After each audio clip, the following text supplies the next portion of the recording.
परम प्रेममय परम दयाल श्री श्री ठाकुर अनुकूल चंद्र श्रीचरण मोर 7 सहस्र कोटि प्रणाम।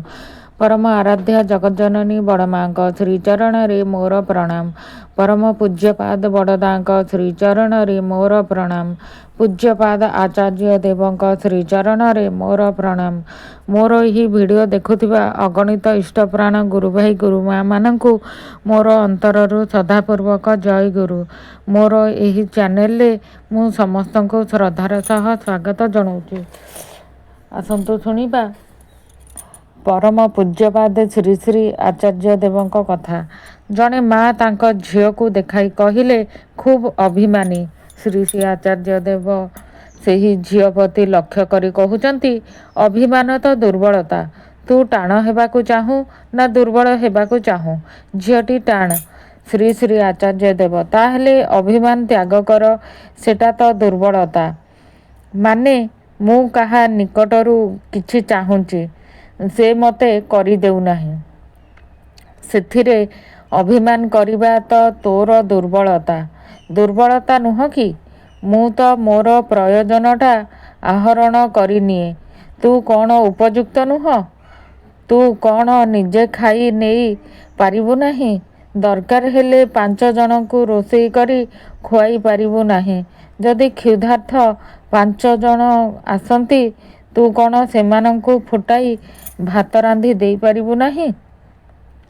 निज कर्म उपरे निर्भर कर। अन्य माने कौन करि देउछंती कौन देउ नाहांती एगुड़ाक भाबी अभिमान करिबा मूर्खता। मोर मध्य पिलाबेले अभिमान हेउथिला, तापरे एबे भी जे पूरापूरी दूर होइछि ता नुहे। कोनोसी क्षेत्र रे विशेष समय रे सेईटा समस्तंकर हुए, किंतु काहारी उपरे मु निर्भरशील नुहे। तुमे झियो तो तुमर एते अभिमान रहिले देखिब संसार करिबाकु जाई तुमे जंत्रणा पाउछ। स्वामी एहा करिदेले नाही, सासु एहा कहिले नाही, छोट छोट अभिमान हेब, तिष्ठि पारिब नाही। मनर जुक्ति द्वारा ठीक करि नेबाकु हुए। मनटा हेउची असल अस्त्र। झियो मानकर भीषण अभिमान थाए। ए सबु अभिमान हेले काहा सहित रही हुए नाही।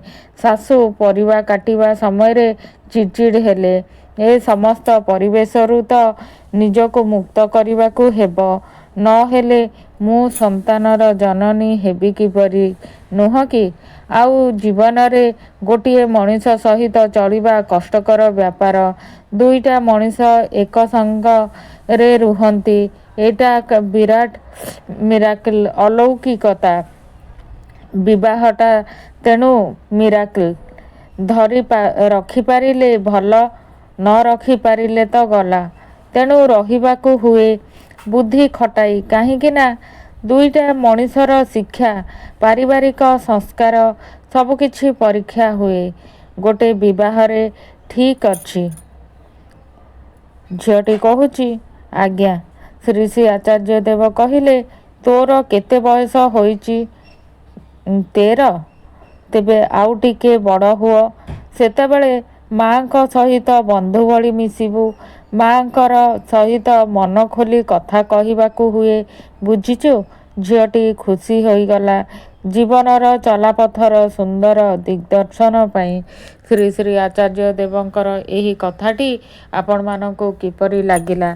भल लागिथिले आपण निश्चित भाबरे लाइक करिवे, आउ कमेंट रे जय गुरु लिखिबाकु जमारू भी भूलिबेनी, आउ सब्सक्राइब करिबाकु भी जमारू भी भूलिबेनी। आजि पई एतिकी। जय गुरु।